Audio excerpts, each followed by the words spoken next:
उत्तर प्रदेश के इस निवेश महाकुंभ में इस 3 दिवसीय ग्लोबल इन्वेस्टर्स समिट के अवसर पर UP the emerging warehousing and logistic hub of India,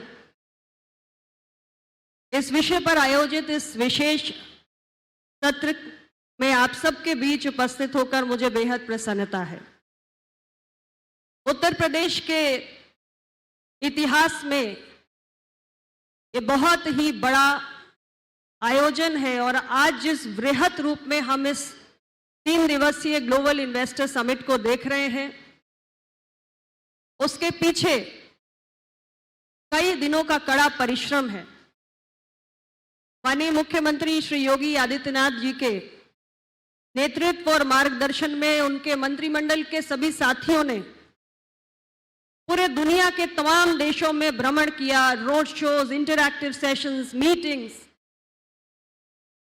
उत्तर प्रदेश के 75 जिलों में जिला स्तरीय इन्वेस्टर समिट के आयोजन भी किए गए और इस लंबी कवायद के बाद आज हम उत्तर प्रदेश के इस ग्लोबल इन्वेस्टर समिट को इतने बड़े स्वरूप में यहां पर देख रहे हैं। और इस आयोजन को सफल बनाने में जहां तक सरकार और पूरे प्रशासनिक तंत्र का योगदान है, उससे कम योगदान आप सभी स्टेक होल्डर्स का, आप सभी उद्यमी भाइयों का भी है। इसके लिए भी मैं आप सबका बहुत बहुत अभिनंदन करती हूं। इस 3 दिवसीय समिट के दौरान अनेक महत्वपूर्ण विषयों पर अलग अलग सत्र आयोजित कर रहे हैं और भारत सरकार भी इसमें उतनी ही रुचि ले रही है, क्योंकि आप जानते हैं और आप देख रहे हैं कि हमारे भारत सरकार के भी सभी विभागीय मंत्री, हम सब पार्लियामेंट सेशन चल रहा है, लेकिन उसके बीच में भी हम सारे लोग यहां पर आ रहे हैं क्योंकि उत्तर प्रदेश आगे बढ़े और नए भारत का, नए उत्तर प्रदेश पूरे देश के सामने जगमगाता हुआ एक शाइनिंग एग्जाम्पल के रूप में नजर आए। इस उम्मीद के साथ हम सब भी इस ग्लोबल इन्वेस्टर समिट का हिस्सा बने हैं। आज का जो विषय है उस पर आने से पहले मैं ये जरूर कहना चाहूंगी कि आज दुनिया में भारत की अर्थव्यवस्था को एक ब्राइट स्पॉट के रूप में देखा जा रहा है। आप सब जानते हैं कि कुछ ही समय पहले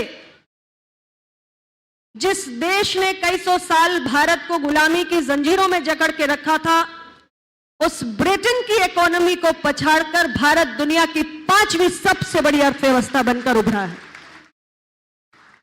कोरोना पैंडेमिक ने जिस तरीके से पूरी दुनिया को हिलाकर रख दिया, उसमें भारत एक बहुत ही बेहतरीन उदाहरण के रूप में है, क्योंकि जहां और दुनिया के बड़े बड़े डेवलप्ड विकसित देश जो अपने विकसित होने पर बहुत गर्व करते रहे हैं, आज वो हाई इन्फ्लेशन से ग्रस्त हैं।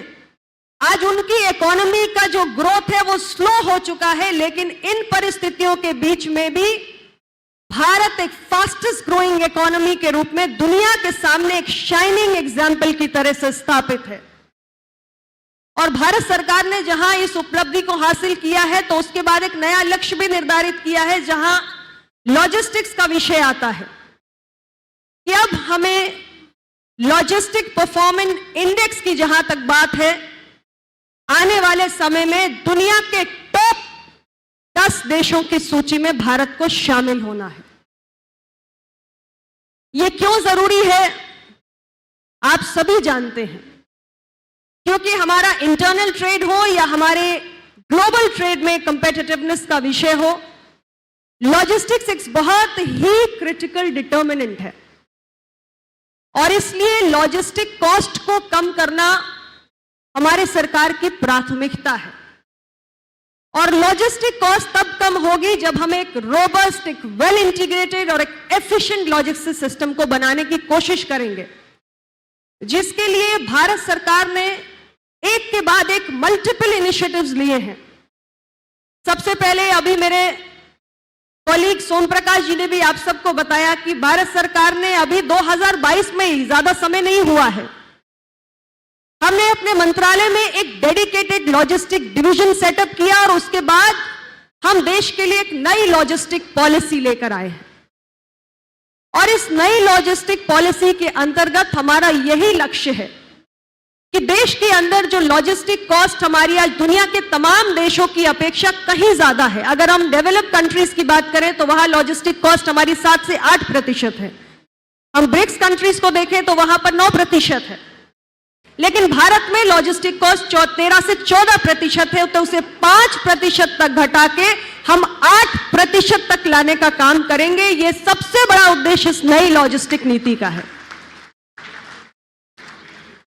और जब लॉजिस्टिक कॉस्ट कम होगी तो एक लगातार जो हम बात कर रहे हैं कि भारत को दुनिया का सबसे बड़ा मैन्युफैक्चरिंग हब बनाना है, तो इस दिशा में भी हम आगे बढ़ेंगे।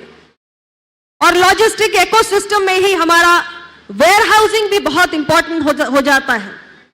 अगर वेयरहाउसिंग की दृष्टि से मैं बात करूं तो हमने वेयरहाउसिंग को लेकर ऐसा नहीं है कि देश में काम नहीं किया। हमारे स्टेट वेयरहाउसिंग कॉर्पोरेशन से, सेंट्रल वेयरहाउसिंग कॉर्पोरेशन से और तमाम फ्रेगमेंटेड इन्वेस्टमेंट्स हमने किए, जिससे हमारे सिंपल गोडाउन्स बने। कभी हमने उसमें अनाज को स्टोर किया, इंडस्ट्रियल प्रोडक्ट्स को स्टोर किया। लेकिन आज के समय की जरूरत क्या है? आज के समय की जरूरत है कि हम पूरे एक लॉजिस्टिक इकोसिस्टम को एफिशिएंट तरीके से बनाएं। और वेयरहाउसिंग का जहां तक सवाल है, वी नीड मॉडर्नाइज्ड वेयरहाउसेस, ऐसे वेयरहाउसेस जिनके अंदर हम स्टैंडर्डाइजेशन, ग्रेडिंग, ऑटोमेशन और आर्टिफिशियल इंटेलिजेंस, मशीन लर्निंग, ये सारे फीचर्स के साथ जो हमारे मॉडर्न समय की जरूरतें हैं, आधुनिक आवश्यकताएं हैं, उसकी पूर्ति कर सके। तो जैसे जैसे ये इंफ्रास्ट्रक्चर और ये इकोसिस्टम हमारा और बड़ा होता जाएगा, वैसे वैसे वेयरहाउसिंग भी इसके साथ साथ अपने आप उस दिशा में भी हम आगे बढ़ेंगे। लॉजिस्टिक नीति के साथ साथ देश के अंदर आज 35 मल्टी मॉडल लॉजिस्टिक पार्क्स भी बन रहे हैं। और सबसे बड़ा जो कदम उठाया भारत सरकार ने, वो प्रधानमंत्री गति शक्ति, the national master plan for logistic connectivity and logistic efficiency, multi modal logistic efficiency. Bharat सरकार की एक सोच है, दुनिया के सामने और देश के सामने हमने एक मॉडल रखा है कि पहले की जो परंपराएं थी, पहले की जो हमारी भारत सरकार की कार्य करने की पद्धति थी, उसमें हमारे सारे अलग अलग मंत्रालय, अलग अलग विभाग साइलोज में काम करते थे। यानी एक विभाग क्या कर रहा है, दूसरा विभाग क्या कर रहा है, आपस में एक दूसरे के साथ इंफॉर्मेशन शेयरिंग नहीं है, हम एक दूसरे के साथ कम्युनिकेट नहीं करते हैं। लेकिन माननीय प्रधानमंत्री श्री नरेंद्र मोदी जी ने एक नई सोच को लेकर आए। उन्होंने कहा कि मेरी सरकार होल ऑफ गवर्नमेंट अप्रोच के साथ काम करेगी, यानी एक देश, एक सोच और एक कार्य पद्धति, और पूरी सरकार एक यूनिट की तरह काम करेगी। और इस होल ऑफ गवर्नमेंट अप्रोच के तहत हम प्रधानमंत्री गति शक्ति नेशनल मास्टर प्लान लेकर आए, जिसमें हमने 16 जो हमारे अलग अलग मंत्रालय हैं उनके बीच में साइलोस को तोड़ा। एंड वी डिसाइडेड कि इन सारे मंत्रालयों के जितने भी हमारे इंफ्रास्ट्रक्चर प्रोजेक्ट्स चल रहे हैं, रेल है, रोड है, टेलीकॉम है, एयरपोर्ट्स हैं, ये जितने भी हमारे कनेक्टिविटी से एसोसिएटेड जो अलग अलग हमारे मंत्रालय प्रोजेक्ट्स चला रहे हैं, उसकी हम एक इंटीग्रेटेड प्लानिंग करें और हम उसका एक कलेक्टिव और इंटीग्रेटेड एग्जीक्यूशन करें। और इस सोच के साथ हम आगे बढ़े। और इसमें आज कई 100 डेटा लेयर्स हैं। और सबसे बड़ी बात है कि धीरे धीरे हमारे स्टेट्स इस पूरे गति शक्ति मास्टर प्लान पे ऑन बोर्ड होते जा रहे हैं। और मुझे कहते हुए प्रसन्नता है कि उत्तर प्रदेश ने पीएम गति शक्ति मास्टर प्लान में जहां तक डेटा लेयर्स ऐड करने की बात है, बहुत बेहतरीन तरीके से इसमें पार्टिसिपेट किया है। और इसलिए उत्तर प्रदेश के अंदर जो आज आप देख रहे हैं कि बहुत तेज गति से उत्तर प्रदेश एक इंफ्रास्ट्रक्चर जायंट के रूप में उभर रहा है। बड़ी तेजी से उत्तर प्रदेश के अंदर इंफ्रास्ट्रक्चर प्रोजेक्ट्स बढ़ते आ रहे हैं। तो इसमें कहीं ना कहीं एक नए दौर की नई सोच है। माननीय मुख्यमंत्री जी के नेतृत्व में हम एक बदला हुआ और एक विकासोन्मुखी, एक प्रोग्रेसिव उत्तर प्रदेश देख रहे हैं, जहां पे इंफ्रास्ट्रक्चर पर बहुत ध्यान दिया जा रहा है। आपने इस बार के बजट प्रोविजंस को भी देखा। बजट में हमारे वित्त मंत्री जी ने सप्तऋषि की बात की है, 7 की priorities. And one of those 7 key priorities is infrastructure. और उस इंफ्रास्ट्रक्चर पर उत्तर प्रदेश में बहुत तेजी से काम हुआ है। मुझसे पहले भी सारे वक्ताओं ने आपको बताया कि उत्तर प्रदेश एक ऐसा राज्य जो क्षेत्रफल की दृष्टि से चौथा सबसे बड़ा राज्य है, जो 8% देश के जीडीपी में कंट्रीब्यूट करता है, और जहां आज रोड नेटवर्क की जो 4 लाख किलोमीटर से ज्यादा है, या रेलवे नेटवर्क जो 16,000 किलोमीटर से ज्यादा है, या एक्सप्रेसवेज, इन सब की बात हम करें तो उत्तर प्रदेश नंबर 1 स्टेट हो चुका है। And it is now being called the state of expressways. There are so many expressways which are coming up.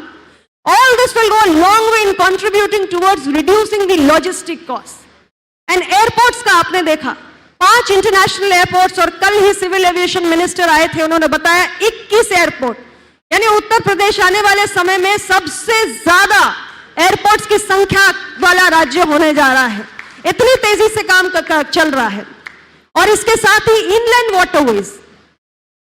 Waterways भी हमारा आज प्रयागराज, वाराणसी से होता हल्दिया पोर्ट तक जा रहा है, यानी कि अब वो भी एक हमारे पास एक्सपोर्ट हब्स के लिए एक सहूलियत है। अभी आप सुन रहे थे, जैन साहब को सुन रहे थे, उन्होंने अपने डेडिकेटेड फ्रेट कॉरिडोर्स के बारे में बताया। तो हमारा eastern dedicated freight corridor 1100 kilometre लंबा उत्तर प्रदेश के 20 राज्यों से होकर गुजर रहा है। और उसमें जैन साहब आप एक बीच में लाल हिस्सा दिखा रहे थे, तो वो लाल हिस्सा चुनार से दीनदयाल उपाध्याय नगर का हो, तो मेरे कॉन्स्टिट्यूएंसी का है, वहीं आपकी गति स्लो है। तो मुझे देखकर थोड़ा दुख हुआ कि गति भी स्लो हुई, तो मेरे वाले इससे नहीं हो गई। तो वी हैव टू पे मोर अटेंशन टू दिस। और इस डेडिकेटेड फ्रेट कॉरिडोर का पूरा कॉन्सेप्ट आपने बड़ा अच्छे से समझाया कि रेलवे को अपना फ्रेट कैरेज में शेयर बढ़ाना है, और इसलिए ये जो हमारे डेडिकेटेड फ्रेट कॉरिडोर्स बढ़ाए जा रहे हैं, हमारे सबसे बड़ी बात है कि यूपी से होकर गुजर रहे हैं। तो जितने भी हमारे मैन्युफैक्चरिंग हब्स हैं, हमारे एक्सपोर्ट हब्स हैं, हमारे इकोनॉमिक जोन्स हैं, उनको ये सारी सुविधाएं जो धीरे धीरे करके उत्तर प्रदेश सरकार के साथ साथ जो हमारी भारत सरकार के अलग अलग मंत्रालयों के माध्यम से विकसित हो रहा है, इन सबसे लाभान्वित होने जा रहे हैं। और इन सारी परिस्थितियों में इन्वेस्टर्स के लिए कितनी बड़ी बड़ी अपॉर्चुनिटीज हैं, ये हमको समझने की जरूरत है कि आपके लिए प्रबल संभावनाएं हैं, और जरूरत इस बात की है कि आप इसका उपयोग करें। आज उत्तर प्रदेश $1 ट्रिलियन इकोनॉमी बनना चाहता है, और इसके लिए उत्तर प्रदेश सरकार जो भी संभव प्रयास है वो कर रही है। गुड गवर्नेंस एक तरफ है, लॉ एंड ऑर्डर का विषय भी उठ रहा था। Uttar Pradesh has improved in terms of law and order, and today the perception for Uttar Pradesh has changed. It is not the same old Uttar Pradesh where investors or the industrialists were afraid of coming. So now you see an environment which was much more investment friendly. और उत्तर प्रदेश को आज हम एक ideal destination के रूप में देख रहे हैं, जहां पे यहाँ की सरकार तमाम तरीके का पॉलिसी सपोर्ट आपके लिए लेकर आ रही है, तमाम तरीके के रिफॉर्म सरकार लेकर आ रही है। A lot of those things have been explained in the presentations. I don't want to repeat them. But you know how keen the government of UP is to support the investors, the industrialists. So my appeal to you as a union minister is come and invest in Uttar Pradesh, and you have ample opportunities available in your sector as well. तो आप सब आइए और यहाँ पर निवेश करिए। आज उत्तर प्रदेश की सरकार भी, जैसे भारत की सरकार लेकर आई एक नई लॉजिस्टिक पॉलिसी 2022, उसी तरीके से उत्तर प्रदेश की सरकार ने भी रिफॉर्म, परफॉर्म एंड ट्रांसफॉर्म इस मंत्र पर चलते हुए जो आपके प्रेजेंस में हमें नजर आ रहा है कि आप उत्तर प्रदेश को एक नए नजरिए से देख रहे हैं, एक नए चश्मे से देख रहे हैं। आप भी बहुत कुछ करना चाहते हैं, और मैं ये मानती हूं कि देश को आगे लेकर जाना, प्रदेश को आगे लेकर जाना, ये एक व्यक्ति नहीं कर सकता, ये केवल प्रशासनिक तंत्र नहीं कर सकता, ये केवल सरकार नहीं कर सकती, ये केवल इंडस्ट्रीज नहीं कर सकते, बल्कि हम सबको we have to be a part of this whole effort, and this has to be a collective effort. हम सबके सामूहिक प्रयास से, सारे स्टेक होल्डर्स के कलेक्टिव विजन और अप्रोच से एक दूसरे के साथ हमको एक सपोर्टिव, और सरकार आपके लिए पूरी तरीके से फैसिलिटेटिव है, सपोर्टिव है, और हमें एक साथ मिलकर we have to work hand in hand and take Uttar Pradesh to newer heights. That is all I want to say. Once again, thank you very much for joining us in such huge numbers, and I'm very hopeful, I'm very optimistic that the intention with which this 3-day Global Investors Summit has been organized, it will be successful in its agenda, और हम सब मिलकर उत्तर प्रदेश को नई ऊंचाइयों पर लेकर जाएंगे। आप सबका पुनः बहुत बहुत धन्यवाद।